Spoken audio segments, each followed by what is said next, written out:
El imperio incaico se encontraba en la última fase de una larga guerra civil por la sucesión al trono, en la cual uno de los pretendientes, Atahualpa, se hospedaba en las alturas de Cajamarca con una fuerza de casi 80.000 soldados, veteranos de las exitosas campañas contra su medio hermano Huáscar. Y el español Francisco Pizarro encabezaba una expedición de conquista compuesta por 168 hombres y 62 caballos, la cual había partido de Panamá en enero de 1531. Durante el viaje de la expedición española, Atahualpa envió varios mensajeros con regalos para los españoles, algunos de ellos de oro, lo que aumentó las esperanzas de Pizarro de hallar grandes tesoros. Sin embargo, cuando Pizarro llegó a Cajamarca, esta se encontraba desierta y se le informó que el ejército de Atahualpa, de alrededor de 30.000 hombres, se encontraba acampando en las afueras de la ciudad, en Putulmarca, o llamado Baños del Inca, preparándose para viajar al Cusco, donde sus generales acababan de capturar a Huáscar y derrotar a su ejército. Antes de continuar, te invito a suscribirte al canal Rosario Te Cuenta para que te lleguen las notificaciones de los videos. ¿Cómo fue la captura del último soberano inca, Atahualpa? Atahualpa, a diferencia de Moctezuma en México, sabía muy bien que estos hombres no eran dioses. Muy por el contrario, se mostró sumamente despectivo ante los castellanos. Según las crónicas, planeaba reclutar a alguno de los conquistadores para robar armas y caballos. Francisco Pizarro encomendó a Hernando de Soto la misión de ir a donde Atahualpa para invitarle a que viniera a cenar con él en Cajamarca. Pizarro fue muy insistente en el sentido de que la invitación debía ser transmitida de manera cortés y pacífica, para evitar malentendidos. Cuando la avanzadilla se hallaba ya a medio camino, Pizarro vio desde lo alto de una de las torres de Cajamarca las numerosas tiendas de campaña que conformaban el campamento del Inca. Temió que sus hombres pudieran sufrir una emboscada y envió a su hermano Hernando Pizarro con otros 20 encabalgados más. Soto y sus hombres llegaron a Putulmarca a través de una calzada de piedra que corría entre dos canales de agua y terminaba en un río, a partir del cual comenzaba el campamento del Inca. Mientras que Hernando Pizarro y su grupo iban ya casi al alcance de Soto, este llevaba al intérprete Felipillo de Tumbes, mientras que Hernando Pizarro llevaba al intérprete Martinillo. Atahualpa descansaba en un palacete situado en medio de un pradillo cultivado, situado en un poco más del campamento inca. Unos 400 soldados atahualpistas desplegados en el pradillo custodiaban la residencia. Hernando Pizarro, muy molesto, le ordenó a Martinillo que llamara al inca, pero como nadie salía, se encolerizó aún más y dijo: «Decidle al perro que salga». Tras el agravio de Hernando Pizarro, el orejón Siquinchara salió del palacete a observar la situación y luego volvió al interior, informando a Atahualpa que se hallaba afuera el mismo español que lo había descalabrado en Poechos cuando se hallaba espiando el campamento español. Fue entonces cuando Atahualpa se animó a salir, caminando hacia la puerta del palacete y procediendo a sentarse sobre un banco colorado, siempre tras una cortina que únicamente dejaba ver su silueta. De este modo podía observar al enemigo sin ser visto. De inmediato, Soto se acercó a la cortina aún encabalgado y le presentó la invitación a Atahualpa, aunque éste ni siquiera lo miró. Más bien se dirigió a uno de sus orejones y le susurró algunas cosas. Hernando Pizarro se molestó nuevamente y comenzó a vociferar una serie de cosas que acabaron por llamar la atención de Atahualpa, quien ordenó que le retirasen la cortina. Su mirada se dirigió muy particularmente al osado, que lo había llamado perro. Sin embargo, optó por responder a Soto, diciéndole que avisara a su jefe que al día siguiente iría a verlo donde ellos estaban, y que ahí deberían pagarle todo lo que habían tomado durante su estancia en sus tierras. Hernando Pizarro, sintiéndose desplazado, le dijo a Martinillo que le comunicara a Atahualpa que entre él y el capitán Soto no había diferencia, porque ambos eran capitanes de su majestad.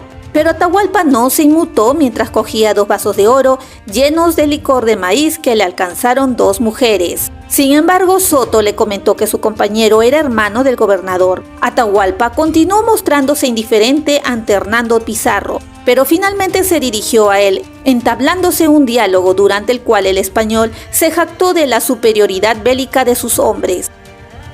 Luego Atahualpa ofreció a los españoles los vasos de licor, pero aquellos temerosos de que la bebida estuviera envenenada se excusaron de tomarla, diciendo que estaban en ayuno, a lo cual replicó diciendo que él también estaba ayunando y que el licor de ningún modo hacía romper el ayuno. Para que se disipara cualquier temor, él probó un sorbo de cada uno de los vasos, lo que tranquilizó a los españoles, que bebieron entonces el licor.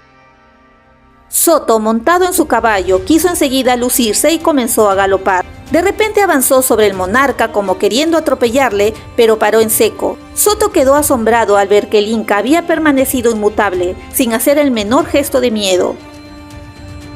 Atahualpa ordenó luego traer más bebida y todos bebieron. Finalizó la entrevista con la promesa de Atahualpa de ir al día siguiente a encontrarse con Francisco Pizarro. Pizarro los esperaba con 150 españoles y 37 caballos, más indios auxiliares. Atahualpa, una vez que se fueron los españoles, ordenó que 8.000 soldados dirigidos por Rumiñahui se apostasen en las afueras de Cajamarca para capturar a los españoles. Estaba seguro de que al ver tanta gente, los españoles se rendirían. Atahualpa aceptó la invitación y presidió una lenta y ceremoniosa marcha de miles de sus súbditos, mayormente bailarines, músicos y cargadores de servicio. El desplazamiento le tomó buena parte del día, causando desesperación en Francisco Pizarro y sus soldados, porque no querían pelear de noche. Esto es notable porque a estas alturas de la campaña de conquista, los españoles ignoraban que los incas no combatían de noche por motivos rituales. Dentro de Cajamarca, los españoles habían hecho ya los preparativos para atender la celada. Pizarro dividió a sus jinetes en dos grupos, uno al mando de Hernando Pizarro y otro al mando de Hernando de Soto. A los caballos se les colocó cascabeles para que hicieran más ruido al momento de galopar. Los infantes fueron también divididos en dos grupos, uno al mando del mismo Francisco Pizarro y otro al mando de Juan Pizarro. Todas estas tropas fueron desplegadas de manera estratégica. En la cima de la torre, situada en la plaza, se instaló el artillero Pedro de Candía, acompañado por 3 soldados y 2 trompetas, junto con la artillería compuesta por 2 falconetes o cañones pequeños dispuestos para disparar cuando se diese la señal convenida. Escondidos dentro de la ciudad, las tropas españolas presenciaron el ingreso del líder atahualpista a la Plaza Mayor. Atahualpa cometió el error de subestimar al peligro que el pequeño grupo de españoles representaba, por más exóticos que fueran sus vestimentas y armamentos, y acudió escoltado únicamente por un grupo de 3.000 y 6.000 servidores, mientras que el resto de su ejército quedó fuera de la muralla de la ciudad, delante de la portada de Levante. Los asistentes de Atahualpa estaban lujosamente vestidos con lo que aparentemente eran vestimentas ceremoniales. Muchos llevaban discos de oro o plata en la cabeza. Cantaban mientras barría la calzada frente a Atahualpa.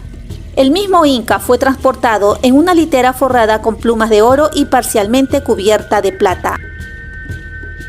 Detrás de Atahualpa venían otras 2 literas donde iban 2 personajes importantes del imperio. Uno de ellos era Chinchay Capac, el gran señor Chincha, y el otro probablemente era Chimú Capac, o gran señor de los chimúes. La intención de Atahualpa parece haber sido impresionar a la pequeña fuerza española con esta exhibición de esplendor y no creía que iba a haber un ataque. Cargado en andas, se condujo hasta el centro de la plaza, donde ordenó a sus portadores que se detuvieran. Se sorprendió al no ver a ningún español y preguntó a su espía, Siquinchara, dónde estaban todos ellos. Algunos de sus capitanes le respondieron que los españoles estaban escondidos de miedo. De pronto avanzó hacia Atahualpa un hombre vestido con un hábito blanquinegro. Era el fraile Vicente de Valverde.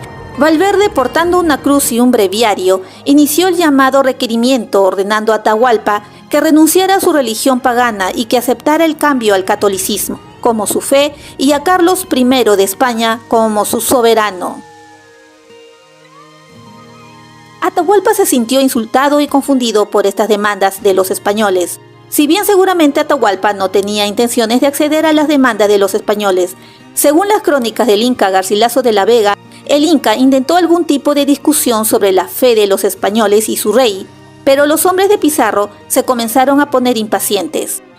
El Inca notó que Valverde miraba su breviario antes de pronunciar las frases de requerimiento y con curiosidad se la pidió. Algunas representaciones decoran aún más esta escena y describen que el fraile Valverde comenzó su discurso con estas palabras: «Escucha la palabra de Dios». Cuando Atahualpa interrumpió al cura y le preguntó irritado de dónde venía la palabra de Dios, Valverde le entregó su breviario. Como Atahualpa desconocía la escritura, cogió el libro, lo revisó y se lo acercó al oído, indignándose porque no oía la palabra anunciada ni sentía que ese objeto fuera así de poderoso. por lo que lo lanzó muy lejos con furia. Ese breviario era la Biblia. Martinillo recogió el libro y lo alcanzó a Valverde, quien corrió hacia donde Pizarro gritándole: «¿Qué hace vuestra merced que Atahualpa está hecho un Lucifer?», para luego dirigirse hacia los soldados españoles contándoles que el Inca había arrojado los evangelios por tierra. Fue así que Pizarro ordenó a sus hombres a que entraran en acción. Sonaron las trompetas y simultáneamente el artillero Pedro de Candía disparó uno de sus falconetes que estaban en la cima de la torre, impactando el disparo en medio de la masa humana, matando y mutilando a los que en su línea de fuego encontró. Y antes de que los sorprendidos indios se recuperasen, los jinetes españoles, al grito de «Santiago, Santiago», salieron estrepitosamente barriendo todo lo que tenían adelante, seguidos de una tropilla de negros y nativos con corazas, estoques y lanzas. Simultáneamente, el otro escuadrón de españoles abría fuego con sus mosquetes desde larga distancia. Se produjo un gran caos, pues los pocos guerreros armados no tuvieron tiempo de sacar sus porras, las cuales tampoco era de mucha ayuda contra los tiros lejanos españoles y los caballos. La mayoría de la masa espectadora trató de salir del complejo para alejarse de la masacre, y como la única puerta principal estaba abarrotada, cargaron contra uno de los muros y salieron del complejo.